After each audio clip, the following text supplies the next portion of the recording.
Hi, it's Katrina. Number 10. The Hats of Easter Island. One of the biggest mysteries on Easter Island is the fact that the giant stone statues known as moai once wore hats. We've all seen pictures of the colossal statues on Easter Island, also known as Rapa Nui, but there are two main things people don't know about them. First of all, the Easter Island statues are not just heads. All of these statues once had bodies.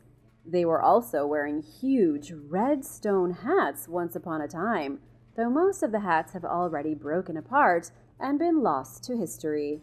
Some of the statues are pretty impressive, towering over 33 feet tall and weighing over 82 tons. What's really shocking about the hats is that archaeologists say they were made separately from the statues and crafted from a different type of rock.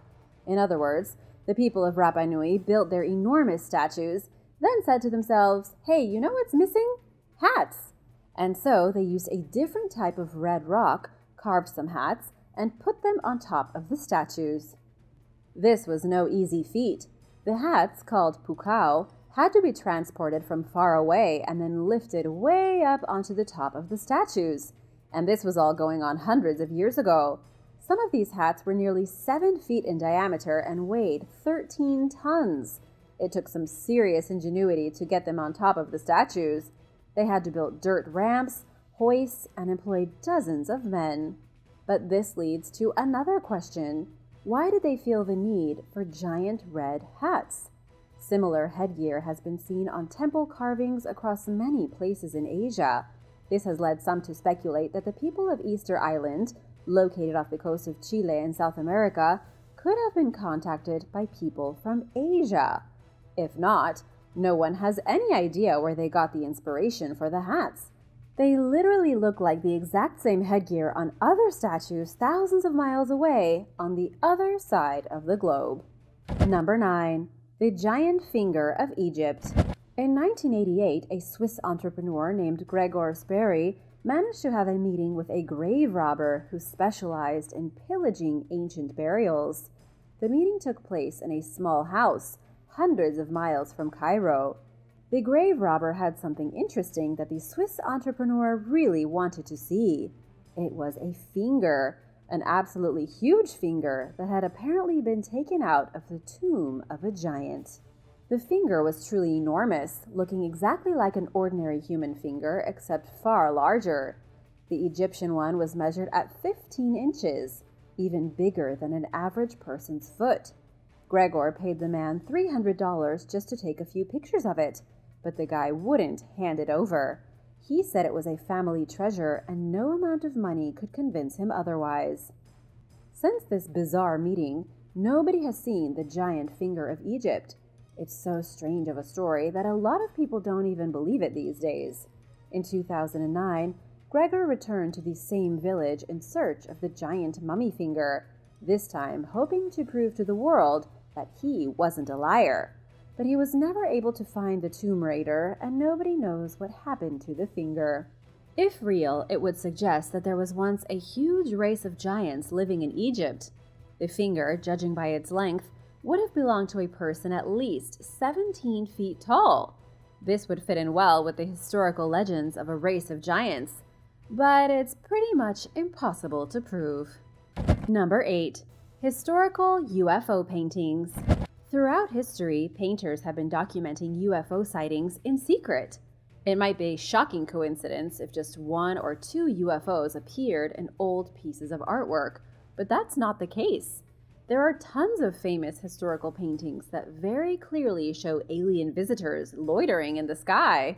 For example, there is a painting hung above the altar of the Visoki Dekani Monastery in Kosovo, which shows 2 unidentified flying objects in the top corners. In the right corner, there is very obviously a person inside a sphere-shaped metal craft flying through the sky. It definitely doesn't look like an angel. It even has beams of light shooting from behind it. There is the exact same thing in the left corner of the picture, except painted red as if on fire. And to make this all the more strange, these UFOs are in a picture from 1350, a painting of the crucifixion of Christ. And there are plenty of other examples. The Miracle of the Snow, circa 1428, also shows an entire sky of cloud-shaped UFOs. The Madonna with Saint Giovannino from the 1400s also shows an aircraft buzzing through the sky and a shepherd looking up at it, even pointing. This coincidence repeats itself again and again, suggesting people have known about alien visitors for centuries, way before the incident in Roswell, New Mexico. Number 7. Greek and Indian mythology. There are some pretty bizarre coincidences between two of history's oldest mythologies. Greek mythology and Indian mythology are sometimes so similar that when you look at them closely, it's as if they were made up by the same person. For example, let's look at Zeus and Indra. Both are the king of the gods, both live on a holy mountain, and both have an affinity for thunderbolts. The Greeks and the Indians even have heroes who may as well be the same person. Karna and Achilles have almost identical stories and mythologies surrounding them. Both were skilled warriors, both wore a type of impenetrable armor, and both were demigods. Each of these warriors was even involved in a huge war of which their mothers told them not to participate, and when they died, that was the end for both the wars. Speaking of the war, the Trojan War and the Ramayana were pretty similar stories.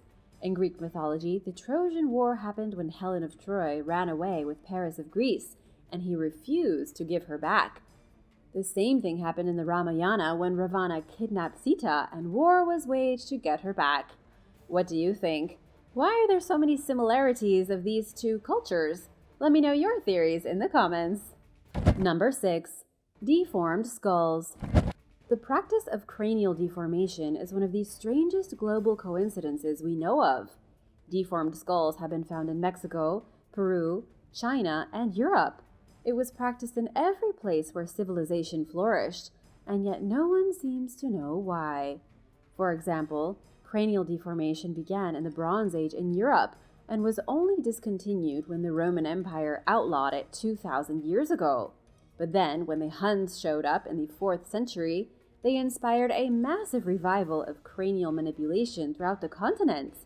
What's really outrageous about this is that after the Huns invaded Europe, people began modifying their skulls in places where the Huns never even flexed their influence.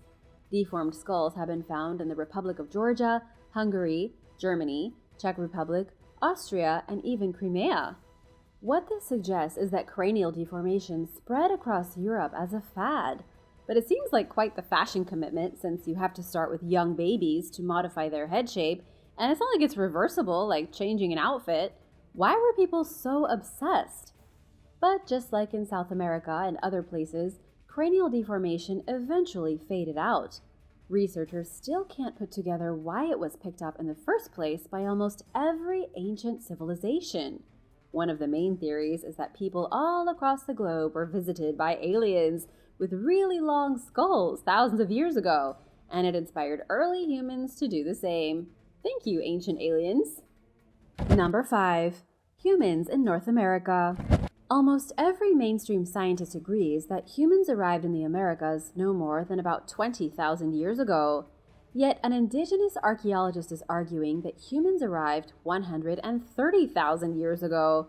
That's roughly 110,000 years beyond any physical evidence we have of human habitation in the Americas.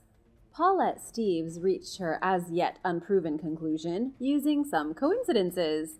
She suggests that because scientists already agree that early hominids made it to northern Asia 2.1 million years ago, it makes no sense that they didn't go any further north. Paulette says it doesn't make sense for humans to have been so close, yet to never stray onto this half of the world. But there is no physical evidence that Paulette is right. The earliest evidence of human beings in the Americas are fossilized footprints found at White Sands National Park in New Mexico.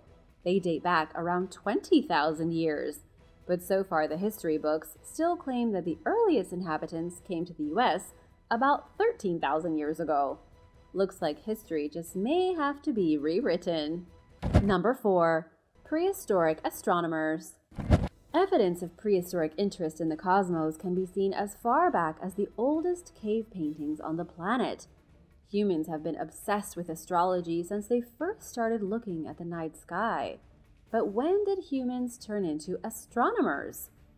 Researchers believe it was several thousand years ago, when structures such as the Great Pyramids of Giza and Stonehenge were built for the express purpose of admiring the heavens.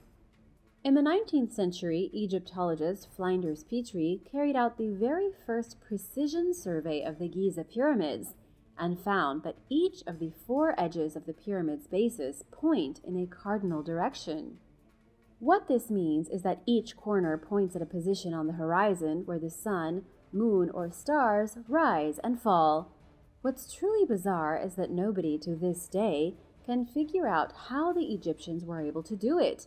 It's just like Stonehenge, which was seemingly built to showcase the solar eclipse, among other things. But even with modern science, we can't figure out how these ancient astronomers figured out how to perfectly line up all of their stones. Either it was a coincidence that all these different people solved the same mathematical equations and astronomical theories thousands of years ago, or maybe they got help from an undetermined outside source. There could, of course, be another explanation. What do you think? Let me know in the comments. Number 3. The oldest social network. A bizarre discovery from the Stone Age in Africa has revealed an ancient social network going back 50,000 years. As it turns out, Facebook wasn't the first social network after all. The discovery comes thanks to old beads found across southern and eastern Africa. These beads were worn by humans as far back as 75,000 years ago. That makes these tiny eggshell beads the earliest forms of human jewelry. Now, researchers from the Max Planck Institute for the Science of Human History in Germany examined over 1,500 of these ancient beads from within a region of 1,800 miles. The coincidence is that even though this region was filled with different communities, they all produced identical beads made from ostrich shells, the same thickness and the same diameter. They may as well have come off a conveyor belt. According to the researchers, the similarities in the beads from different communities with different cultural practices shows a coherent social network spanning a massive distance. When people were still living in caves, they came up with trends that spread from community to community. Basically, somebody had the idea for bead necklaces. It spread to another community of cave dwellers. They started doing the same thing, and it continued over a huge part of Africa. Number 2. India and ancient Mesopotamia. If you've ever looked at ancient sculptures from Mesopotamia, you may have noticed that they look quite similar to sculptures in India. In fact, when looked at side by side, these two cultures share quite a few similarities. It's no coincidence. Mesopotamia and India began trading with one another back in 3000 BC. The very first reference made by a Mesopotamian ruler to India was in 2300 BC by Sargon of Akkad. He spoke of the Indus region, which was where India as we know it today got its start. But researchers have found something quite interesting. The relationship between ancient Mesopotamia and early India involved a lot of cultural mimicry. People in Mesopotamia studied Hinduism to understand the Indian people better, and it was the same in India. Archaeologists have even found depictions of great battles between the Mesopotamian god Enkidu and the Hindu god Shiva. Plus, DNA evidence has shown that the Sumerians, who ruled Mesopotamia from around 4000 to 2000, largely came from India. The point is that when you see similarities between these two ancient empires, it's because they spent so much time copying one another that their cultures became entwined. Number 1. Ancient China. In ancient China, completely separate cultures practiced the same rituals. In what is today the Yangtze River Delta region, there once flourished the Liangzhou civilization. Not too far away, along the shores of the Liaohe River, there was the Hongshan culture. Both cultures date back 5 millennia, but researchers don't believe they had much, if any, contact with each other. That makes the similarities between them a little spooky. For one thing, both cultures were skilled in agriculture and crafting. They also both had an affinity for jade and made amazing handicrafts from this precious material. The things they made were almost identical. They used mature techniques that involved smooth lines and smooth surfaces, with styles and production techniques pretty much exactly the same. Researchers say these similarities are not just coincidental. The Liangjiao and the Hongshan probably came from the same ancestors. Archaeologists don't know when they split up. At some point, many thousands of years ago, two different groups of people settled at two different rivers. They would have essentially been the same culture, but then time and forgetfulness made them each unique. Yet they followed the same general road. For example, a jade axe was found belonging to the Liangju, created for part of some elite ritual. A similar jade axe was found from Hongshan, slightly different but still used as a symbol in a ritual rather than actual battle. Both of these Neolithic cultures faded into memory, much in the way their ancestors faded before them, but their cultural uniqueness persisted in those that came after them, adding to the rich history of the Chinese civilization, still around after 5,000 years. Thanks for watching! What do you think is the wildest historical coincidence from ancient times? Let me know your thoughts in the comments below, and be sure to hit that subscribe and come back soon. See you later! Bye!